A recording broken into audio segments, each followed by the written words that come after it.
Chapter 24. And when Balaam saw that it pleased the Lord to bless Israel, he went not as at other times to seek for enchantments, but he set his face toward the wilderness. And Balaam lifted up his eyes, and he saw Israel abiding in his tents according to their tribes. And the Spirit of God came upon him, and he took up his parable and said, Balaam the son of Beor hath said, and the man whose eyes are open hath said, he hath said which heard the words of God, which saw the vision of the Almighty, falling into a trance, but having his eyes open. How goodly are thy tents, O Jacob, and thy tabernacles, O Israel! As the valleys are they spread forth, as gardens by the river's side, as the trees of lion aloes which the Lord hath planted, and as cedar trees beside the waters. He shall pour the water out of his buckets, and his seed shall be in many waters, and his king shall be higher than Agag, and his kingdom shall be exalted. God brought him forth out of Egypt. He hath as it were the strength of an unicorn. He shall eat up the nations his enemies, and shall break their bones, and pierce them through with his arrows. He couched, he lay down as a lion, and as a great lion. Who shall stir him up? Blessed is he that blesseth thee, and cursed is he that curseth thee. And Balak's anger was kindled against Balaam, and he smote his hands together. And Balak said unto Balaam, I called thee to curse mine enemies, and behold, thou hast altogether blessed them these 3 times. Therefore now flee thou to thy place.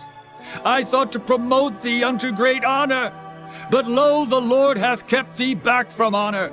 And Balaam said unto Balak, Spake I not also to thy messengers which thou sentest unto me, saying, If Balak would give me his house full of silver and gold, I cannot go beyond the commandment of the Lord, to do either good or bad of mine own mind. But what the Lord saith, that will I speak. And now, behold, I go unto my people. Come therefore, and I will advertise thee what this people shall do to thy people in the latter days.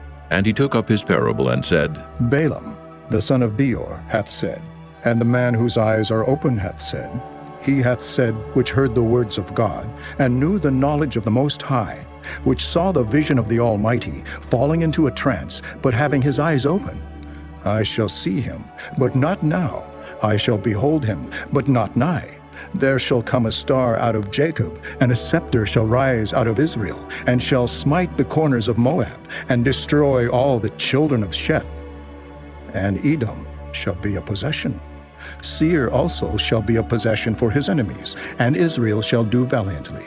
Out of Jacob shall come he that shall have dominion, and shall destroy him that remaineth of the city. And when he looked on Amalek, he took up his parable and said, Amalek was the first of the nations, but his latter end shall be that he perish forever. And he looked on the Kenites, and took up his parable and said, Strong is thy dwelling place, and thou puttest thy nest in a rock.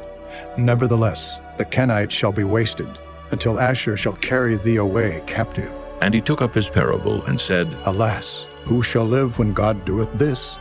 And ships shall come from the coast of Kittim, and shall afflict Asher, and shall afflict Eber, and he also shall perish forever. And Balaam rose up and went and returned to his place, and Balak also went his way.